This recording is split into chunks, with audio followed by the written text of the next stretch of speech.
Хәерле кич исәнсез, хөрмәтле тамашачылар, эфирда Саба дулкыннары телевидениесе сезне зәңгәр экраннар каршына җомга көн чыгарылышын карарга дәшәбез. Атна информацион программасында хәбәрләр белән сезне мин Әлмира Мәүлетова таныштырырмын.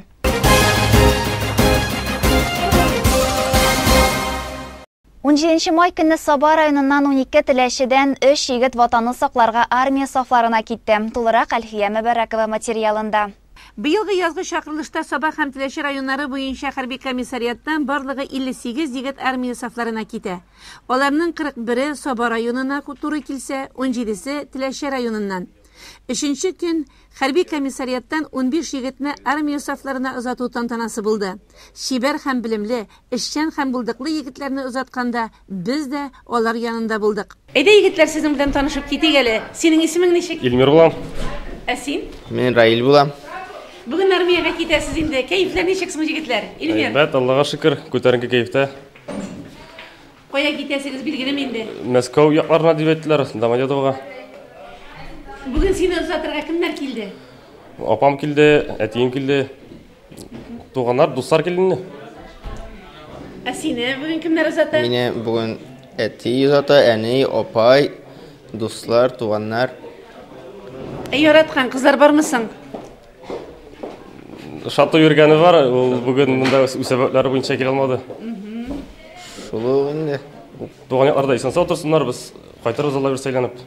Саба һәм Теләче районнары буенча хәрби комиссариатта үз эшләренең осталары эшлиләр. Хәрби хезмәтне аңлап эш итүчеләр белән без дә танышып чыктык.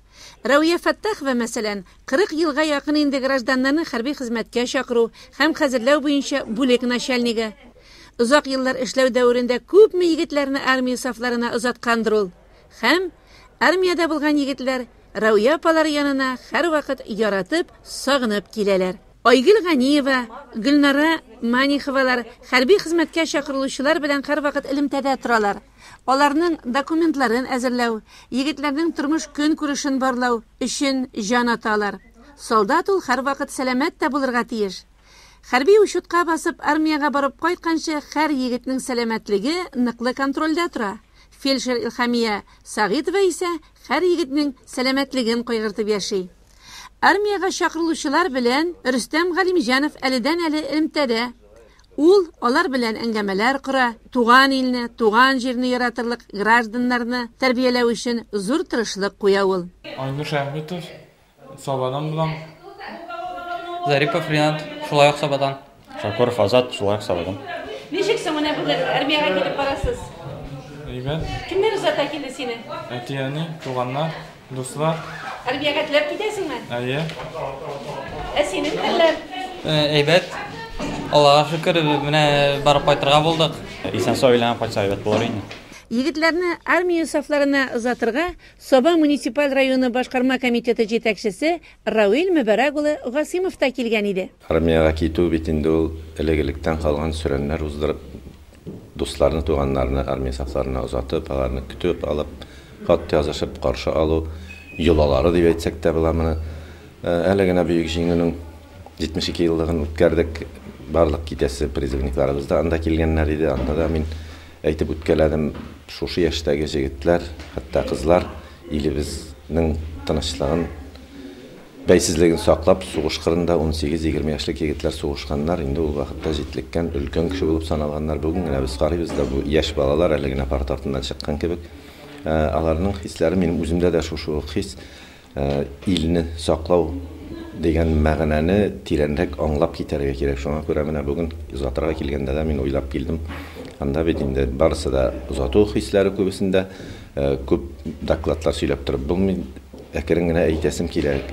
Хезмәт итәргә дә җиңелрәк булыр иде. Син үзеңнең бит ул бүген көндә халыкара халатны да барыбыз да беләбез. Бер башка чит илдә дә Россиядә, Татарстанда яшәүче кеше тагы да яхшырак яшәсен иде дигән фикердә түгел. Аларның һәркемнең үзенең бурычы.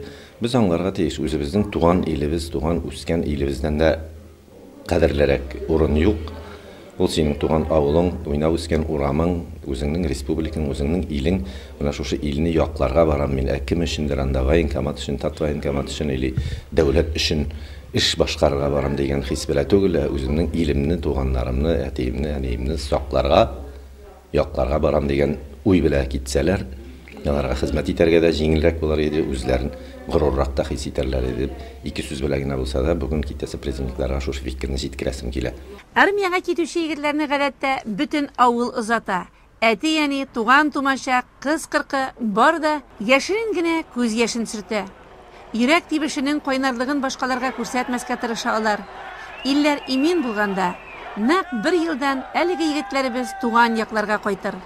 Исән йөреп, сау кайтыгыз, егетләр дибез. Саба районында су саклау зоналары елы кысаларында башланып киткән зур күләмле эш Сабинка елгасы яр буйларын төзекләндерү дәвам итә. Район үзәгендәге оешма предприятие һәм учреждениелардан агачлар утыртуга 1000гә якын кеше катнашты. 1 апрельдән 1 июньгә кадәр республикада чисталык 2 айлыгы бара. Районыбызның күп кенә урыннарында оешма учреждение предприятие яннарын, ишек алларын, елга буйларын, шишмәләрне чистартып, шүп-шардан арындырып куйдылар. Әмма чисталы ул һәр даим эшләп торганны ярата. Әнә шуңа күрә дә әледән-әле өмәләр ясарга кирәк. 3нче көн район башлыгы Рәис Нургали улы Миннаханов барлык оешма учреждение предприятие җитәкчеләре белән берлектә Сабинка елгасына сәяхәт оештырды. Максат моңа кадәр оешмалар тарафыннан утыртылган агач үсентеләрен карап, эшчәнлеккә бәя бирү иде. Район башлыгы башкарылган эшкә уңай бәя бирде һәм алдагы көннәрдә Сабинка елгасының 2нче ярына агачлар утыртырга дигән киңәшен әйтте. Сакланганны саклармын дигән Худайына шул әйтемне истә тотып районыбызның янгын күзәтчелеге һәм янгын сөндерү постлары Югары Утар авылындагы балалар йортында өйрәнүләр үткәрде.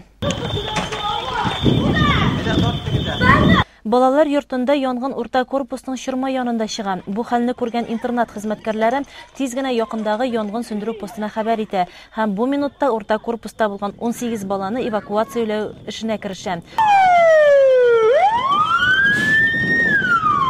Шул арада Шәмәрдәндәге янгынга каршы хезмәт күрсәтү посты янгын сөндерүчеләре дә килеп җитә һәм 20 минут эчендә янгынны азагына кадәр сөндерүгә ирешә. Бәхеткә бу өйрәнүләр генә. Балалар интернат йортында мондый өйрәнүләрне еш үткәреп торалар. Шуңа күрә биредә катлаулы һәм куркыныч тудыручы хәлгә һәрвакыт әзер торалар. Без мондый ситуацияларга әзер, безне өйрәтү бик каты бара инде. Шулай төнгеләрне дә, көндезгеләрне дә өйрәттеләр безгә бик нык итеп. Башта инде тревоганың тавышы ишетелүгә без кнопкага басабыз, безнең һәр бүлмәдә кнопкалар бар. Ана кнопкага баскач, үзебезнең проходнойга шалтыратабыз. Тоже домашний телефоннар бар. Монда нидән группаларда инде шуннан тотынабыз инешкәннәре.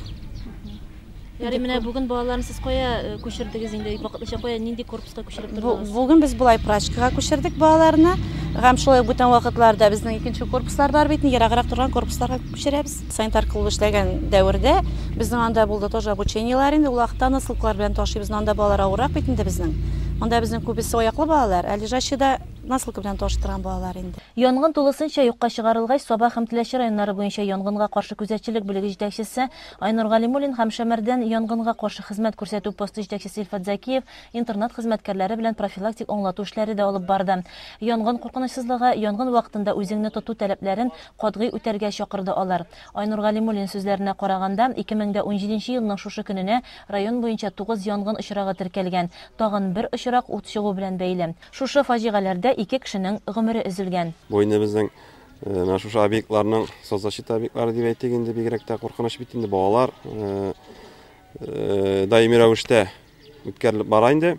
Монда инде безнең максат, төп максат тәрбиячеләрне, эшчеләрнең менә алар шундый чрезвычайный ситуацияларда инде вазифаларын башкару, төгәл башкару, оперативны башкару дип әйтик инде, тиз арада тиеш эшләрне эшләп, балаларны чыгарасы урынга чыгарып, эвакуациялана торган урыннарына чыгарып инде. Һәм шулай ук сигнал алгач, янгын сөндерү бүлегенә хәбәр итү. И шулай ук инде кул астында булган җайланмалар белән дип әйтик, шул огнетушитель, кашмалар белән сүндерә башларга инде теге первоначальный дип әйтик. Янгынны зурга җибәрмәскә инде. Төп нигә инде аннары сүндереп бетерүләрен шул безнең чакырылган янгын сөндерү хезмәткәрләре инде калган эшләп бетерә инде. Бүгенге учениедә алар үзләренең вазифаларын төгәл үтәп чыктылар. Инде бу бит 1 ел гына түгел инде. Аларның теге тәҗрибәсе дә бар инде үзләренең, беләләр, һәр кеше үзенең нинди нәрсә башкарырга икәнен белеп торгач, шундай тиз арада җайлыгын әйтеп, балалар дагы монда шундый даими рәвештә үткәрелеп торгач, инде ияләнгәннәр бит инде, алар да белә кая барасы, нишисе икәнен. Мин бүгенге учениеларны инде тиешле рәвештә уңайлы үткәрелде дип, уңайлы дәрәҗәдә үткәрелде дип фикер ясыйм инде. Безнең объект тагын инде тоже график нигезендә тикшерелеп тора.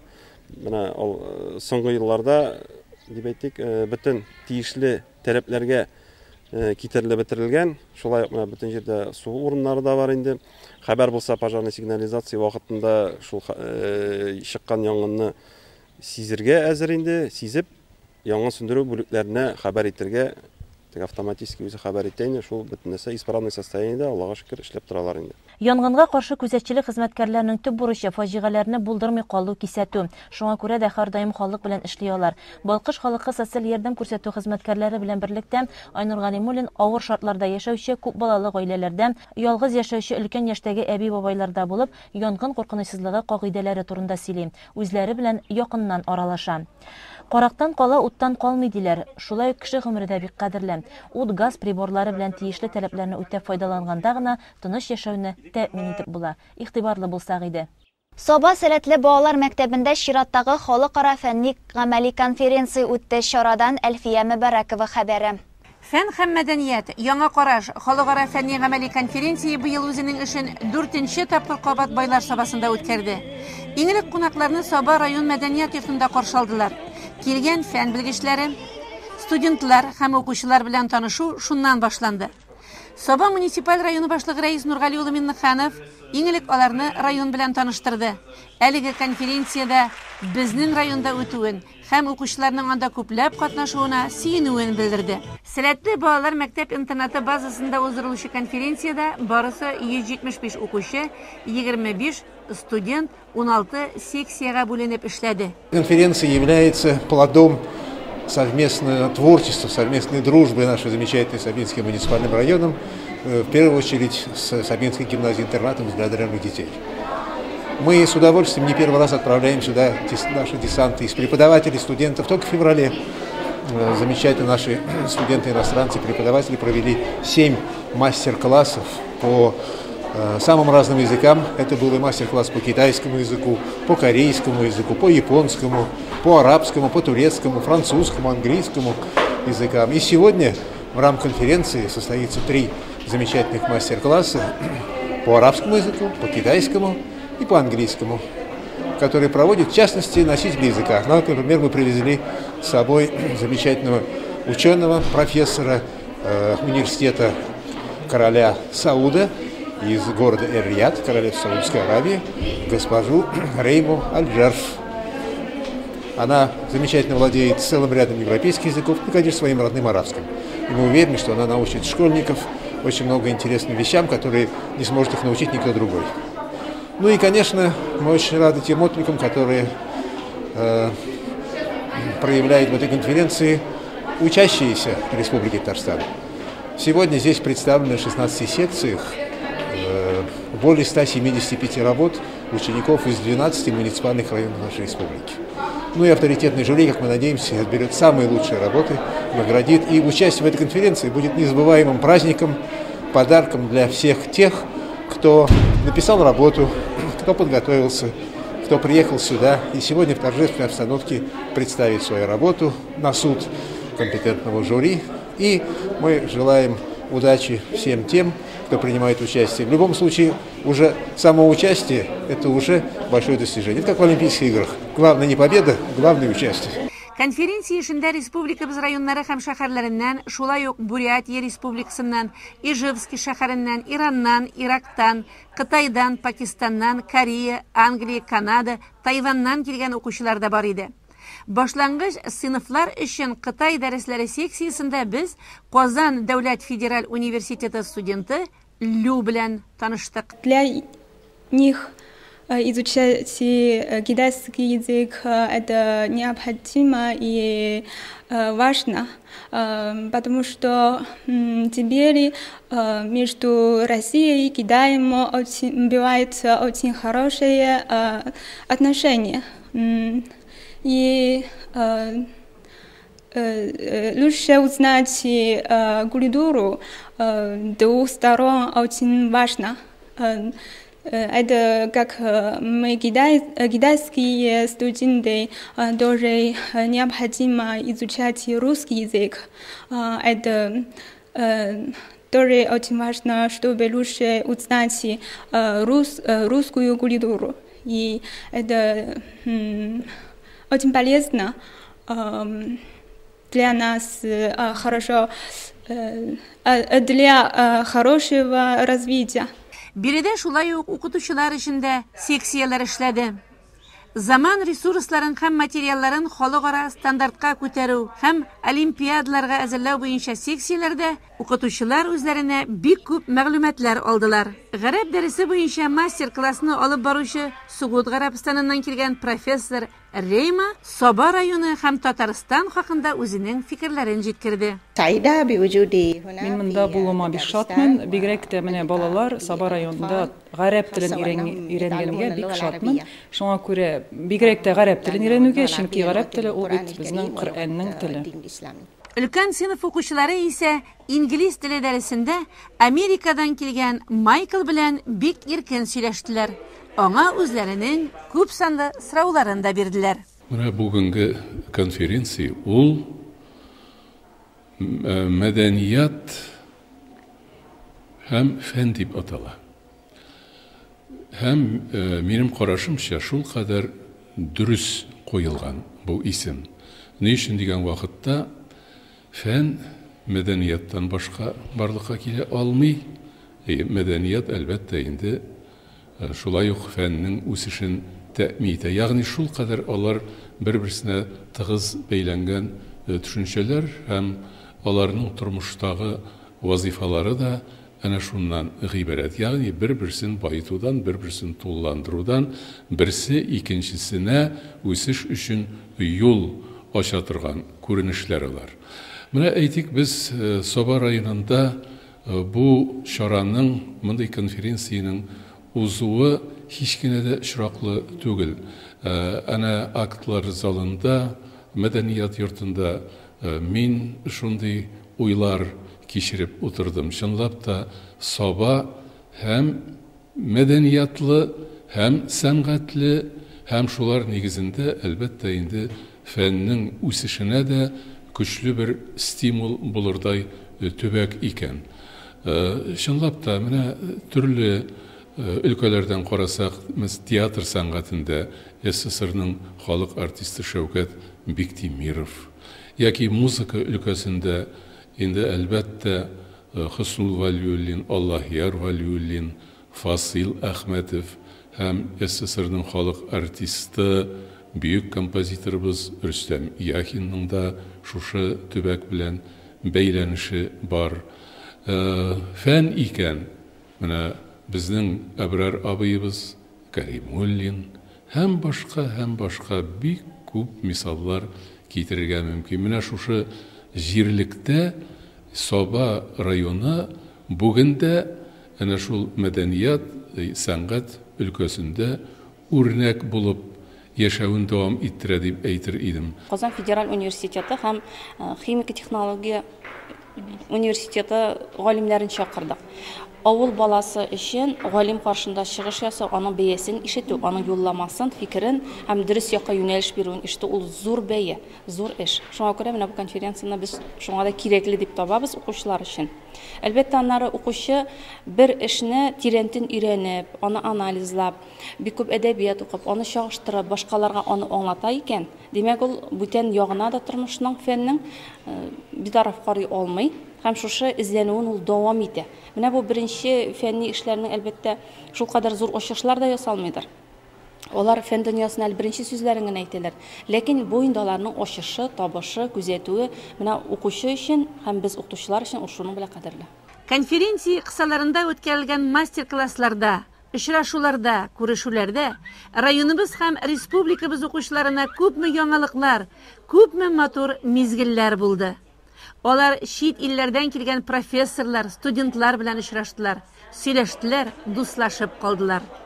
Ә мондый конференциялар чынлап та бик кирәк шул. Икшермәк кадет интернат мәктәбе һәр вакыт уңышларга ирешеп яхшы күрсәткечләр белән яши. Бу көннәрдә дә алар 28 апрельдән 10 майга кадәр Байтик лагере территориясендә үткән Бөтен союз җыеннарында катнашып, зур җиңүләр яулады. Тулырак алдагы сюжетта. Бөтен союз җыеннары Доблест, ягъни Батырлык Мәскәү яшьләр оешмасы патронажы астында 2006 елдан бирле оештырыла. Лагерь территориясендә Россиянең 49 регионыннан 700 кеше, шуның 514 яшьтән алып 17 яшькә кадәрлек балалар булган. Безнең кадет мәктәбе мондый җыенда 3нче елын катнашты. Александр Петров җитәкчелегендәге командада 9 егет һәм 1 кыз чын мәгънәсендә яшь солдатлар дәрес үтеп кайткан. Мәктәптәге тантаналы линейкада фехтование, пәкер гыту, марш, бросок ясау, гыр күтәрү кебек хәрби ярышларда барлыгы 45, 16 алтын, 14 көмеш, 15 бакыр медальләр, 2 кубок һәм рәхмәт хатлары алып кайткан укучылар бүләкләнә. Алар тәкъдим иткән визит карточкасы да иң яхшылар исемлегенә керә. Һәм алар башкалабыз Казан шәһәрендә Җиңү паркында үткән бәйрәм парадында мәртәбәле кунаклар президентыбыз каршында чыгыш ясый. Хочется сказать, что вот эти 700 человек, тренеры, вот эти руководители команд, наши дети открывали парад «Бессмертный полк». То есть вот мы, руководители, несли этот огромный флаг, который в России считается одним из самых больших полотнищ. Мы его несли 120 человек, вот это полотнище, и за нами шли вот наши 500 детей, которые были на сборе. Они несли фотографии своих дедов, прадедов, бабушек, которые погибли во время Великой Отечественной войны.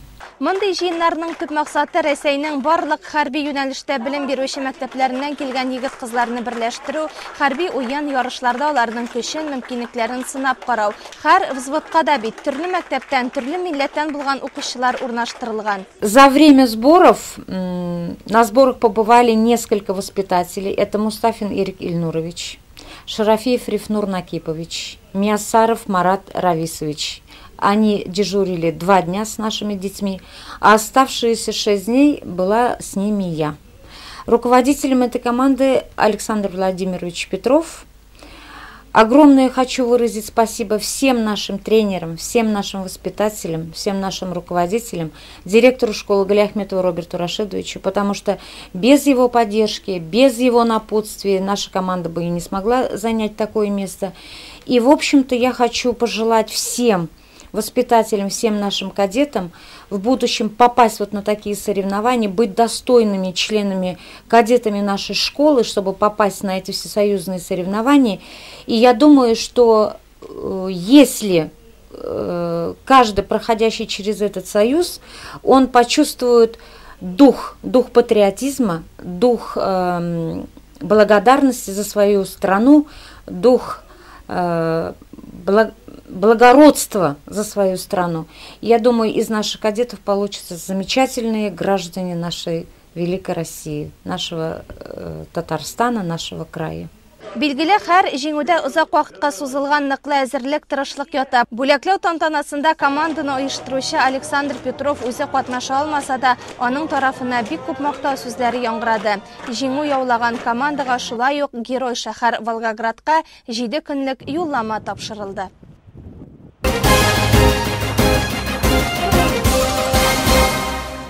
Безнең тормышны җыр, төрле хезмәт сөйчән тырыш кешеләр ямьле күркәм итә. Үзендә барлык уңай сыйфатларны булдырып, 70 төрле һөнәргә ия булган ир-егетләр дә арабызда шактый. Шуның берсе Теләче районы Баландыш авылында яшәүче Миннегали Сафин. Игътибарыгызга безнең махсус репортаж. Миннегали Сафинны күрше тирә районнарда белмәгән кеше сирәктер мөгаен. Сүзгә оста, эшкә җитез кеше ул. Басу кырларга булган мәхәббәтне гомер буе күңелендә саклап комбайн иярли. Казакъстанныкын исәпләмичә туган җирдә барлыгы 278 мең центнер ашлык суктырган легендар шәхес. Икмәктән башка тормышны күз алдына да китерә алмыйбыз. Ә менә ул безнең өстәлгә килеп эләккәнче күпме тир түгелеп, күпме тырышлык куелганын игенче яхшы белә. Катлаулы елларда яшәргә туры килә героебызга. Үткәннәрне хәзердә хәтерендә саклый, башкаларга сөйли. 1934 елның 2 ноябрендә гаиләдә 3нче бала булып дөньяга килгәнмен. ең ұлы апамыз ол вафат енді, апайы 29-шы жылғы. Аннан соң екінші бала болып туды 31-ші жылғы. Ғұмар есіміне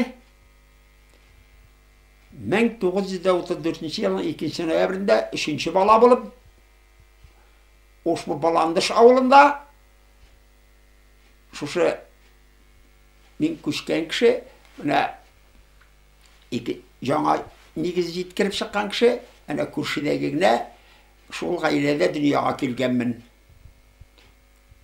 Шуннан бірлі 3-ші бала болып тусам да, Бүйік Отан соғышына тиклі ешеп, мына Бүйік Отан соғышы 41-ші жылды башланып кетті. Ол уақытта меңа 7 еш толмаған ие. Әтейімізді фронт қалдылар соғышқа. Міне шул жылны ол уақытта бір онаға қалдық біз 3 малай 2 қыз. Бір онаға 5 бала. Міне шунда башланды тұрмыш жолы Қотлаулысы. Қотлаулысы. Ашлық, жалаңғашлық, киім жоқ. Бүйік Отан соғышы міне шунда шулай болды. Әтейіміздің жоққа шыққан хабары келді. Әтейіміздің жоққа шыққан хабары келгештін. Бек зор қайғы қасіреттерге басып, бір анаға 5 бала қалдық деп. 2 жыл ярымнан соң әтейіміздің хабары келді, хаты келді. Біздің сүйінулер бехисабые. Мына шуннан соң шудым исен қалдық деген шудысы нәрсе болғандыр ол уақытта біз рушанла сай еземіз. Шуннан әтейіміз жаңадан соғышны бітіріп, исен имен өйленіп қайта алды.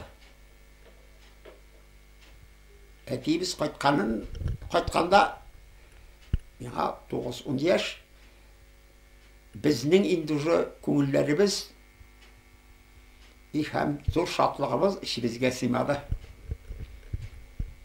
Міне шуннан башланды. Тұрмыш жолы ишчада қатлауланып, ашлық, жалаңғашлық, послевоенный период, после соғыштан соңғы жылда ішке жеге башладылар. Бүйік Отан соғышы жылдарында оқып, 5 уақытқан жылдарында оқып, 5 кіне класс білім алып алдым. Шартлар болмады. Ашау үші болмады. Гіл қызмет та қызмет. Ол уақыттағы тұрмыш жылын қадірге ешуғыға көрсете көрмесін Аллахы Субханала Тағала. Міне ол тартылды. Соғыш уақытында да ипи ашаушылар көп болды.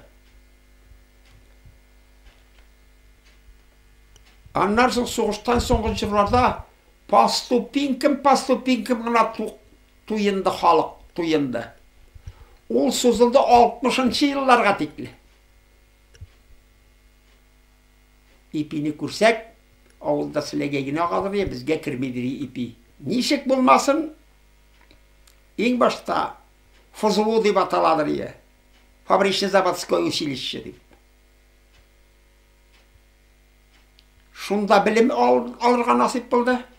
15 яшым толмаған келіш. Өскінмін өзім көріп. Аннан соң, шул ФЗУ-нан оқығаннан соң, бұл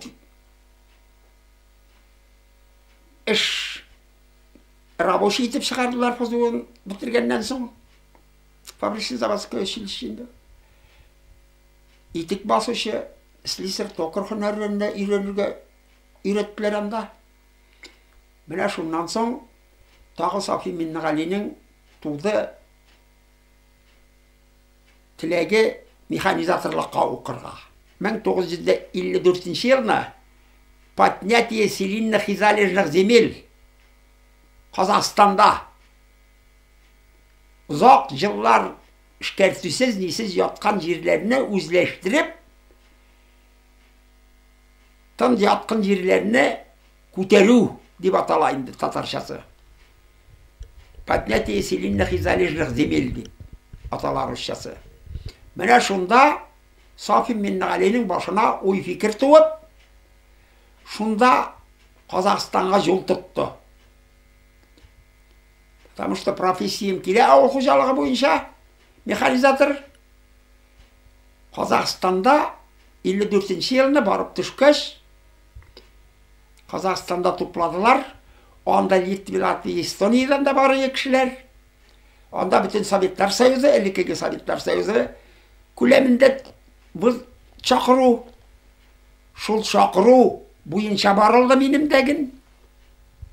Путевка бирелгән буенча, бирү буенча бирелгән инде. Менә шунда тын яткан җирләрне эшкәртү дә 54 елны барып, безне Актюбинский, Казахстанның Актюбинский область. Казахстанда улакта 15 өлкә, 14 өлкә бугай хәзер. Менә шунда бик яхшы эш нәтиҗәләренә ирешелде. Җир сөрү, ана чәчү, аннан соң тәрбияләп үстерү һәм урып җыеп алу. Менә шунда бик зур күрсәткечләргә ирешелде. Туган ягына әйләнеп кайткач та шушы хезмәтенә тугры кала Миннегали абый. Көн-төн дип тормый, баш күтәрми эшли дә эшли. Җитәкчеләр дә тырышлыгын һәр вакыт югары бәяли. Үзенә бүлеп бирелгән майдандагы эшне тамамлагач, башка басу кырларда дәвам итә. Бүгенге көндә күкрәгендә балкып торучы Казахстан җирләрен тургызган, тырыш хезмәте өчен бирелгән орден, медальләр, Ленин ордены, өстәлдәге мактау грамоталары да әнә шуны дәлилли. Хәтта 1982 елда аның кандидатурасы хезмәт героена да тәкъдим ителә. Техниканың нинди генә марка тракторлар булмасын, нинди генә марка комбайннар булмасын. Прицепной комбайн Сталин 6 дип атала инде. Коммунар Сталин 6 трактор тагып йөри торган. Шул комбайннардан тотынып, комбайн миңа тагылган минем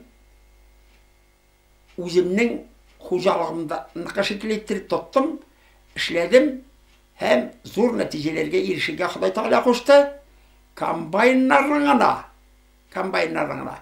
8 поколениесен тормыш юлында уздырырга насип булды. Комбайннарына 8 поколениесен. Сталин 6, С4, СК3, СК4, СК5 Нива, Колос, Сибиряк, аннан соң Дон белән бетердем 1994 елда. Дон белән төгәлләдем. Комбайннарына 8 поколениесен да тузан йоттым. Кабинасыз. Комбайннар юллакта. Кабина юк. Теш белән күз генә ялтырап күренеп торадыр я. 46-47 ел шул тузан иште Сафи Миннегали. Әле Ходай Тәгалә бер генә тузанда кертеп карамаган икән минем шибә дигән уй фикер туган миндә. Һәм әле Сафи Миннегали үреп тора, жүреп тора. Сәламәтлеге таш шикелле. Әле сезгә дә сөйләп тора. Хезмәткә, басу кырга, үзе иярләгән комбайнга карата булган мәхәббәтен гомереннән дә өстен куя ул. Бер вакыт кызу урак өстендә Миннегали абый эшләгән комбайнга ут каба, янгынны сүндерәм дип, бәхетсезлеккә каршы 2 бармагын өздергән. Ленин совхозы исән, Ленин совхозына қайтқаш, мені тағы бик көп хопладылар. 58-де эшләдем комбайнда. 59 елны. 59 елны. Ең башта өзім жақтырдым. Айыры уру кіргештім. Шулу комбайн білән. Аннан соң шулу комбайным білән соқтырғанда ол вақытта уралып түрлі жеріне комбайнның ашлық ширек болғаш қызып кетіп от қапты. Комбайным жона башлады. Тігет тағып жүре тұрған тракторист тракторын ышқындырып, тракторын құтқаруға жүре екен алып кетерге. Мен оны да ышқындырыптан басқа өзім комбайн сөндірем, комбайн артында. Трикаларымны нешік электріп алмаған Құдай тағала сақлаған. Өзім туфрақтау, бүтін жона тұрған қамылбарының үйлері саламларын етіп, өзім комбайн сөндірем, өзім теңер сызғырға бек кейбет мен. Міне шында комбайнны сөндірдім. Сөндіргештің ішке жылылар кірді. Комбайнны сақлап қалдым. Өзім комбайнны неткен вақытта 2 бармағымны алып кеткен. Звездочка білен сип арасына кіріп кеткен. Гаилә тормышына килгәндә бу хакта да озаклап сөйләп булыр иде. Бер дигән ир яраткан әти була Миннегали абый. Гөлшахида апа белән дә яратып кавышканнар. Клубта чыккаштын бер вакытны бу Гөлшахида дигән кыз инде су аркылы чыгарга күперләр ул вакытта юк. 58-нче ел. Миңа да 24 яш, 25 яш кешеккаш инде олмысы. Менә шунда насип булды. Аягында тегенең начар булган. Чыга алмыйча тора су аркылы. Бу чыга алмаганда ayağına tıklay bassa da kireyken, bulay bassa da kireyken. Şundan sonra tuttum da bana. Kaya kileli. Dedim de kolundan bulayttırıp aldım da, jilkege bulayttırdım da, bir kolundan elektrimiyle kuşakladım. Mine şundan su arkalı köterip çıktım ben bana. Bu benim mağazagavay kompüterde yazılı, hiç hatırdan çıkmayı. Mine şundan su arkalı köterip çıkkaydım da, Mine bana ortadan indi, şulay жылысы берілгендір indi, Құдай тағала насип қылғандыр. Mine şundan шығарып қойдым да мынайны. Қойдым жерге. Bu gitti. Мен de қайтып кеттім енді. Şundan soң ой fikir туды. Тоқталы мен етем мұны ұзатып қарайым. Үзіміздің ауылына қабетінде мені үсте көрамын қағына. Безнең белән сөйләшкән вакытта Миннегали абыйның күзендә яшь бөртекләре барлыкка килә, күңеле яраланың. Моннан берничә ел элек 51 ел гомер иткән хатыны Гөлшахида апа бакыйлыкка күчә. Аяусыз язмыш аның 3 улын, 1 оныгында тартып алган. Ярый әле бүгенге көндә юаныч булырга 2 кызы, кияү киленнәре, 12 оныгы, 11 оныкчыгы бар. Вафат булган улы Рушанның хатыны Айгел 2 оныгы белән бер түб астында яшиләр. Минем бабай алтын Куллы эшләмәгән эше юк. Саумыгали бабай дип башымаган кеше юк.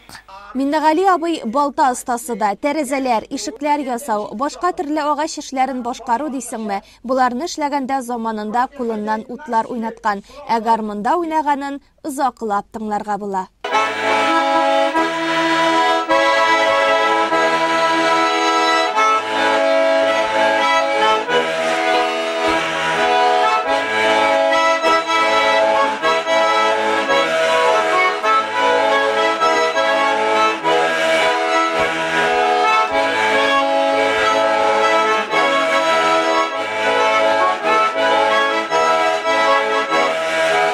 80 яшьтән узса да үзе әйтмешли Миннегали Сафинның көче ташып тора. Гәзит укый, телевизор карап, көндәлек яңалыклар белән таныша һәм оныкларны аякка бастырыр өчен Худайдан озын гомер сорый. 12-14 май көннәрендә Собадагы Аргамак картодромында бөтен Россия картинг ярышлары узды. Татарстан Республикасының 11-нче шәхси чемпионаты һәм 1-нче игелеге булды. Татарстан Россия төбәкләреннән җыелган спортчылар KZ2, Rotex Max, Mini, Super Mini, Rotex Max Junior микро классларында көч сынашты. Шулай ук бу көнне Казан шәһәренең 32-нче ачык чемпионаты һәм Татарстан Республикасының 18-нче кубогында да ярышлар үтте. Быел әле беренче тапкыр узган карт ярышлары сабалар өчендә нәтиҗәле булды. Азат Гыйльманов Rotex Max Junior һәм Минск 125 классларында беренче урынны, Рифат Исрафилов Rotex Max классында шулай ук беренче, Динар Даминов Восход, Илнар Галимов пилот классларында икенче урыннарны яуладылар. Бүген сезгә җиткерәсе яңалыклар шулар иде. Саба дулкыннары телевидениесе үз эшен алга таба дәвам итә. Рекламадан соң җырлы бүләк тапшыруында очрашырбыз.